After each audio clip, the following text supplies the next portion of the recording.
নমস্কার বন্ধুরা, চলে এসেছি নতুন একটা ব্লগ নিয়ে। আজকের ব্লগটা শুরু হতে চলেছে, আপনারা সবাই দেখতে থাকবেন। আজকের ব্লগটা হচ্ছে কুমড়ো দানা বসানো।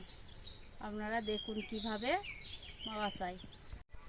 চলুন বন্ধুরা, এবার একটু বালতি করে এক বালতি মাটি তুলে আনি। এই যে বালতি আর একটা চাঁচুনি নিয়ে নিয়েছি।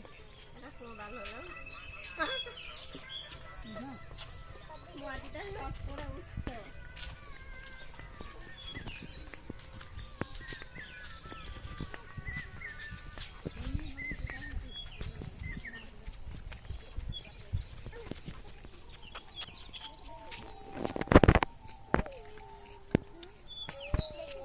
একটু মাটি নিয়ে নেব।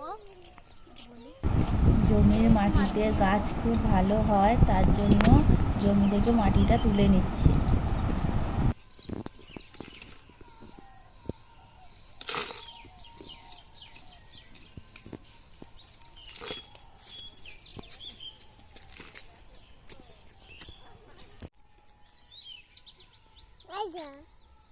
আর নেব না, এতেই হয়ে যাবে।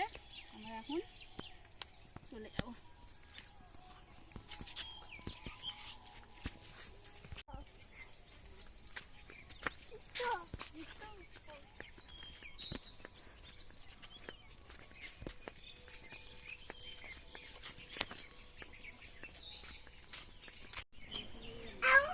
মাটি নিয়ে চলে এসেছি, এবার এখানটাতেই বসাবো।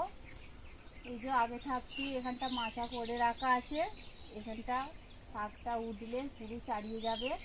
তারপর এখানে ফল ধরবে। শাকটা হতে 2 মাস মতো টাইম লাগবে। এখন কুমড়ো দানা নিয়ে নিয়েছি, এবার বসাবো। দেখুন কীভাবে বসাই। মাটিটা আগে ফেলে নেব, ভালো করে হাত দিয়ে একটু চাড়িয়ে নেব।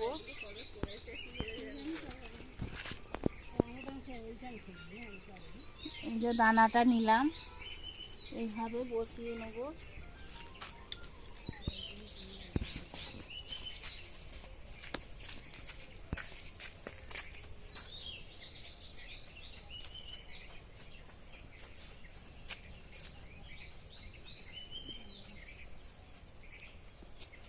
হাত দিয়ে মাটিটা একটু ভালো করে ঢেকে দেবো।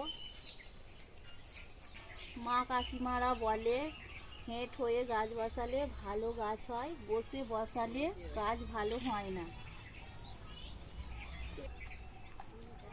এবার একটু ওপর দিয়ে হালকা করে জল দিয়ে দেবো, বেশি দেবো না। এবার গাছ বেরোলে তারপরে দেবো। না, গাছ বেরোতে মোটামুটি 4-5 দিন লাগবে, তারপরে আবার জল দেব। ভিডিওটা এখানেই শেষ করলাম। ভিডিওটা সবাই দেখবেন। ভিডিওটা ভালো লাগলে আমার চ্যানেলটাকে সাবস্ক্রাইব করবেন, পাশে থাকবেন, লাইক করবেন, শেয়ার করবেন। নমস্কার।